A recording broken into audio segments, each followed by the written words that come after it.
आज press मीटा specially आमर जो 22 तारीख जो घटना घटी विंछ ग्राम एक नाबालिक झील पर जो संख्यालघु संप्रदायर एक युवक ताको असाधारण करथिला तार प्रतिवाद रे बहरदा छक मुर्मू छक निकट में एक शांतिपूर्ण जो बंद रो आमे गोटे प्रतिवाद जो गाड़ी मोटर बंद करने जो आरंभ करूँ से दिन पुलिस आमर जो निरीह आदिवासी मैंने अच्छा ऊपर को लाठीचालन करथिला एवं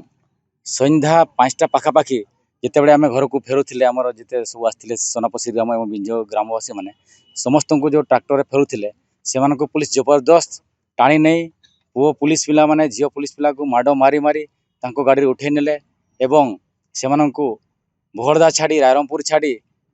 आमर बड़ाम तड़िया थाना को रिमांड रखी थे और सेठी बहुत अन्याय अत्याचार करते मारपीट करते वो पुलिस पिला माने झील पिला माड़ मारी किंतु से डरे आम कि कहून पुणी राति किसी खाइबा दे नथिले तार परदिन 14 तारीख से 12टा बेले गोटे बिस्कुट एक्सपायरी बिस्कुट देते आम 4टा बेले आसला बेलू 4टा बेले लंच देउथिले जोटा कि एक प्रकार देखा गले पुलिस मानकर आमर आदिवासी निरीह उपर एक अत्याचार बोली देखा तो तार प्रतिवाद आम 2 दिन धरी रायरंगपुर सब कलेक्टर सम्मुखें एक शांतिपूर्ण धारणा बसलु। यही शांतिपूर्ण धारणा समय रायरंगपुर आमर एसडीपीओ एवं एडिशनल एसपी एक आमर मिथ्या प्रतिश्रुति दे आमको 2 दिन बसैले जो आमर 2टा अटेम्प्ट टू मर्डर एवं बीएनएस रो 118 सेक्शन 2 जोटा कि इलीगल अरेस्ट नहीं करी को मिथ्या आरोप करी 2टा केस रुजु करथि कोर्ट चालान करछंती एवं जो मिथ्या प्रतिश्रुति दे हमको 2 दिन बसैले तार प्रतिवाद रे आमर समस्त मयूरभंज आदिवासी एकता मंच तरफ 2 दिन बंद डाकर दि जाइछि 48 घंटा से तारीखटा हो 20 तारीख सकाल 6 घटिका समय 22 तारीख सकाल 6 घटिया पर्यंत संपूर्ण बावन घाटी बंद पर डाकर देछु एवं यही बंद रे मैं समस्त बावन घाटी जनसाधारण को आह्वान करुछु समस्त आमर यही न्याय पाई समस्त आमको सहयोग करंतु एवं यही बंद समय आम गोटे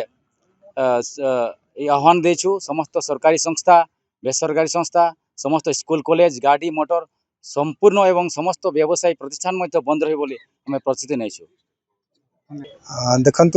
गत 12 तारीख दिन जो